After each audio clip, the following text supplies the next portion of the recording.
Psicosis, locura, esquizofrenia. Términos que escuchamos con mucha frecuencia y suelen generar interrogación y miedo. Saber e informarse adecuadamente es la mejor herramienta para modular los miedos y prejuicios sobre el tema.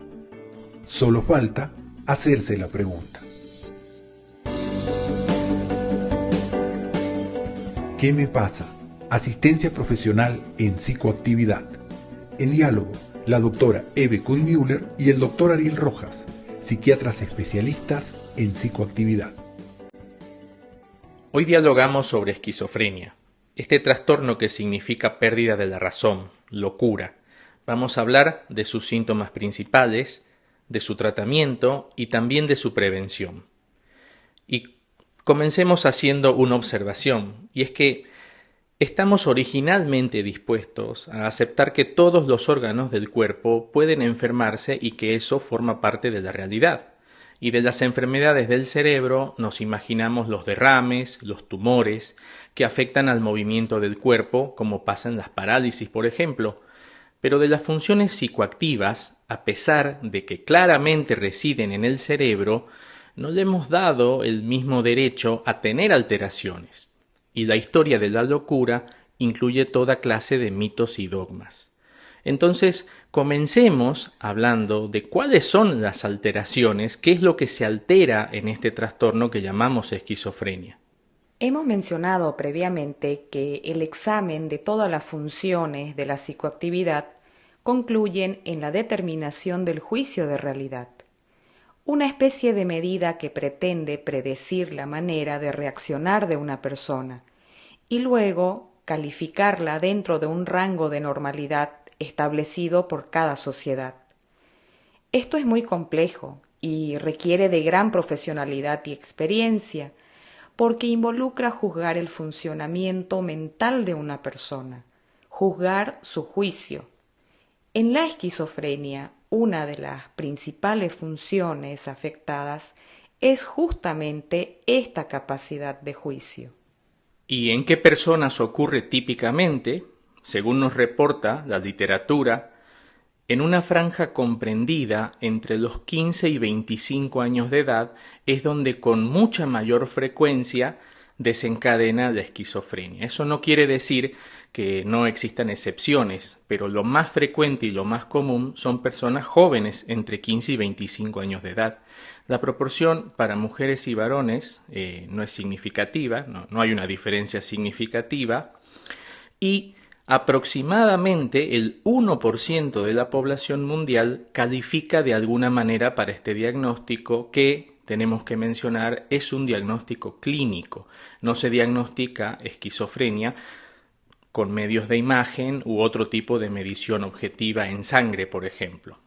Entonces, a esta persona, adolescente, joven, le ocurre que de pronto cambia de conducta a unas conductas más extrañas, diferentes, comienza a volverse aislado, desconfiado, modifica sus hábitos, como sus hábitos de sueño y de alimentación, y se distancia del entorno social, para luego dar lugar a estos síntomas en los que vamos a poner un hincapié especial para mencionarlos y describirlos. Ahora que sabemos un poco más de la esquizofrenia, hablemos de sus principales síntomas, que son las alucinaciones y los delirios. Empecemos por las alucinaciones. Normalmente nuestro cerebro filtra y reconoce la diferencia entre un recuerdo, una imaginación y la percepción que llega desde el entorno. Si esta función se afecta, como sucede en la esquizofrenia, la persona puede confundirlas y experimentar visiones o escuchar voces y tener sensaciones que no corresponden a la realidad del entorno. Es la percepción a través de los órganos de los sentidos sin que el objeto esté presente. En la esquizofrenia, la alteración más frecuente son las alucinaciones auditivas y se suele observar a esta persona hablando sola, pero no como lo hacemos todos, que de vez en cuando conversamos con nosotros mismos en voz alta, sino que realmente interactuando, o también mostrar una conducta de extrañeza, como si estuviera viendo objetos o personas que no están presentes. tenemos que mencionar que la diferencia con las alteraciones en la percepción provocadas por los alucinógenos u otras enfermedades que afectan al cerebro es que en esos casos se tiene conciencia de estar percibiendo algo extraño, algo fuera de la realidad, como no ocurre en la esquizofrenia, donde la alteración de juicio justamente lo impide. El otro síntoma capital de la esquizofrenia, además de las alucinaciones, son los delirios. ¿Y qué son los delirios?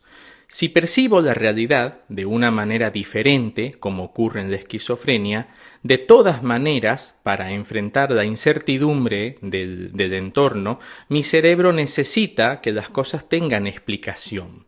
Entonces, la construcción de ideas a las cuales el cerebro no se puede resignar, van a tener una alteración de su forma, de su coherencia. Y sobre esas ideas la persona va a tener una certeza a pesar de que la evidencia muestre lo contrario a la creencia.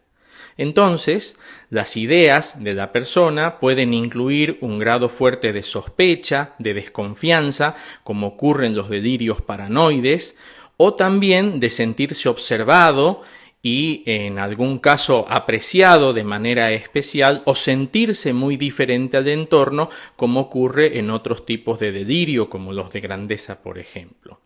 Cabe separar a estas ideas delirantes de los dogmas, que son ideas que culturalmente se aceptan como parte de la vida social, de la vida normal del individuo, y que también implican creer en algo sin evidencia, pero, como repetimos, se aceptan culturalmente. ¿Qué es lo que le ocurre a una persona entonces, a esta persona que joven comienza a padecer de estos síntomas, alucinaciones y delirios? Es muy difícil que una persona que padece estos problemas busque ayuda por su propia cuenta, y no existiendo un dolor físico, probablemente se demore en recibir ayuda.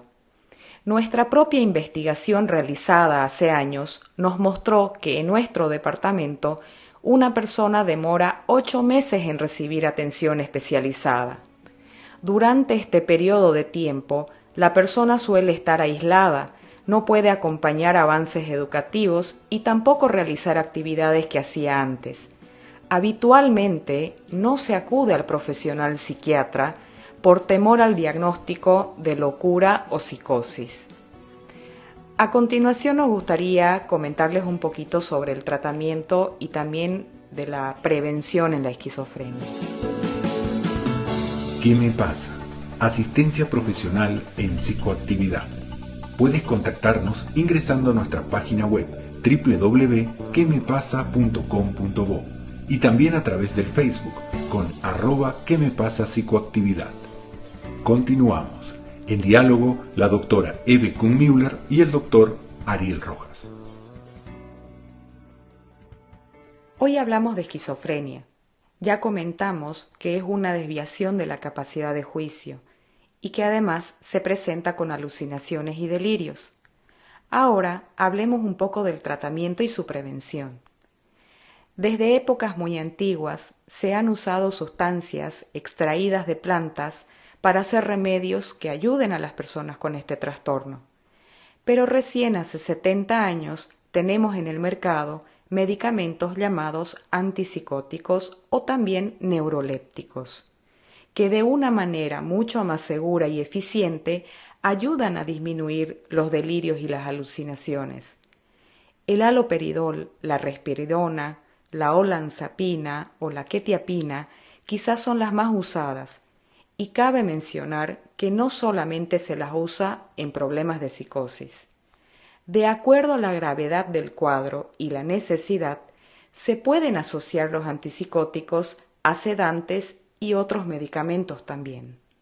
Todas las herramientas que utiliza la medicina para tratar las enfermedades tienen algún tipo de efecto adverso o efecto secundario indeseado.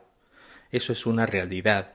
Y es verdad que específicamente hablando de estos medicamentos neurolépticos y antipsicóticos que mencionan, esos efectos adversos pueden presentarse como rigidez del cuerpo, temblor y babeo, como nos muestran muchas películas que que ejemplifican a este tipo de efectos. También es verdad que la medicina va avanzando y cada vez van apareciendo nuevas herramientas con menos de estos efectos adversos y además herramientas, medicamentos que sirven para controlar a estos efectos adversos, porque lo responsable es tratar la esquizofrenia con medicina, con medicamentos. Y eso no excluye todo lo cultural alrededor, pero el tratamiento médico, al mejorar, al aliviar los síntomas de las alucinaciones y los delirios, mejora la predictibilidad de la conducta del individuo y por lo tanto su capacidad de adaptarse al entorno. Así que vale la pena insistir en el tratamiento de la esquizofrenia con medicamentos. Es correcto. Ahora, en algunos casos se puede necesitar de una hospitalización. Personalmente tuvimos la oportunidad de conocer y trabajar durante muchos años en este tema. Dado que se está privando de su libertad de circular a una persona, la hospitalización tiene que estar bien justificada y durar solamente lo necesario. El paciente debe estar en un ambiente protegido y supervisado, sobre todo en los primeros días. Pero esto no quiere decir que deba estar incomunicado completamente.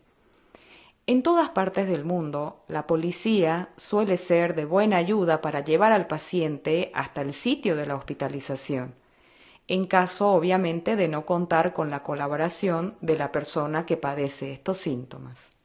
Algo que parece un mito es pensar que las personas con esquizofrenia son peligrosas para la sociedad, visto desde la realidad en que lo más frecuente es que sean víctimas ellos de la intolerancia de la sociedad.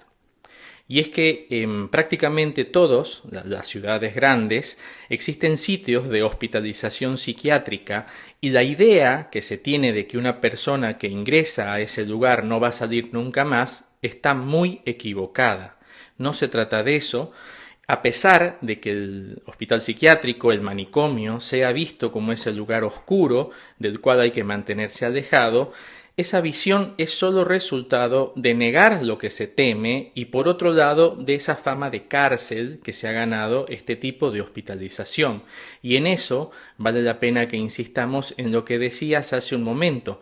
La persona hospitalizada no tiene por qué estar incomunicada del entorno. Lo que ocurre también es que en la mayoría de los hospitales psiquiátricos del mundo hay muchas personas que teniendo enfermedades, otras enfermedades del cerebro, con algún grado de discapacidad muy profundo, muy grave, son dejadas ahí por su familia o no tienen un entorno familiar que pueda hacer cuidado de ellos. Entonces, al tener esta población en los hospitales psiquiátricos es que se crea esta fama de asilo, pero en realidad esto es resultado de un problema científico mezclado con un problema social y de ahí la caracterización difícil de la hospitalización psiquiátrica. Por eso podemos ver a muchas de estas personas en la calle y quizás pensar equivocadamente que se trata de un problema de drogas o criminalidad. A ver, las personas no eligen tener esquizofrenia y tampoco es resultado de brujerías o malas conductas y tampoco son resultado de consumo de drogas. Existe una asociación demostrada de la esquizofrenia en grupos familiares. Así que, por más que no se la pueda predecir, la esquizofrenia tiene un gran componente genético. En nuestra experiencia, el pronóstico de este trastorno es mucho mejor cuanto antes se reciba asistencia y cuanto más la familia acepte la realidad, es mucho mejor de esta manera para poder enfrentar la situación y asumir la realidad. Menos síntomas no solo significan juicio, sino que también una mejor adaptación. Sobre la prevención, finalmente, ya que hablamos de la esquizofrenia, de sus síntomas principales, de su tratamiento necesario, y ahora, sobre la prevención, podemos decir que todas las sociedades tienen estadísticas similares. Y entendemos a la esquizofrenia como una mezcla entre la presencia de un predisponente familiar, genético, que en algún momento de la vida encuentra un factor desencadenante, algún tipo de situación de dificultad, de estrés o crisis que experimenta la persona muy joven y que desencadena finalmente en esta suma a este trastorno llamado esquizofrenia, que decíamos tiene una incidencia igual a nivel mundial sin importar el tipo de sociedad en la que se habite. Con la diabetes pasa lo mismo. Hablamos de un predisponente familiar que se desencadena a partir de alguna situación de crisis, alguna situación de estrés.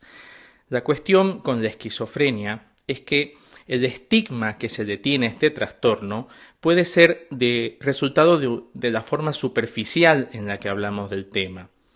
Los informativos, los medios en los que nos informamos, suelen intentar relacionar el tema con problemas de drogas o posesiones satánicas porque eso llama la atención del mercado que los consume.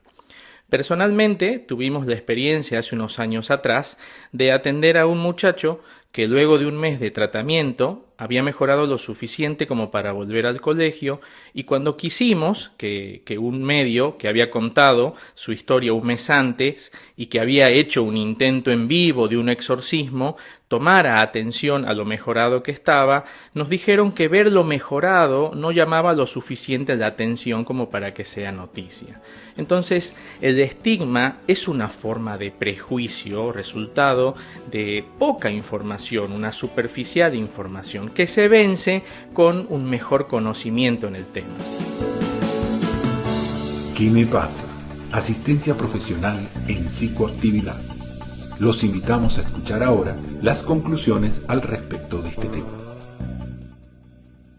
Como conclusión al tema de esquizofrenia, podemos decir que la esquizofrenia es un trastorno que se presenta con desviación de la capacidad de juicio, es decir, es una psicosis caracterizada por alucinaciones y delirios, que se trata con un tratamiento médico, con medicamentos, y que su mejor forma de prevención es evitar el estigma alrededor de este trastorno con conocimientos y buena información.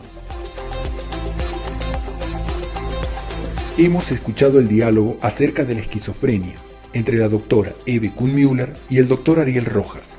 No olvides que puedes contactarte con nosotros a través de nuestra página web www.quemepasa.com.bo. Te invitamos a suscribirte a nuestro canal de YouTube y dejarnos tus comentarios. Nos vemos pronto en un nuevo capítulo aquí en ¿Qué me pasa? Asistencia profesional en psicoactividad.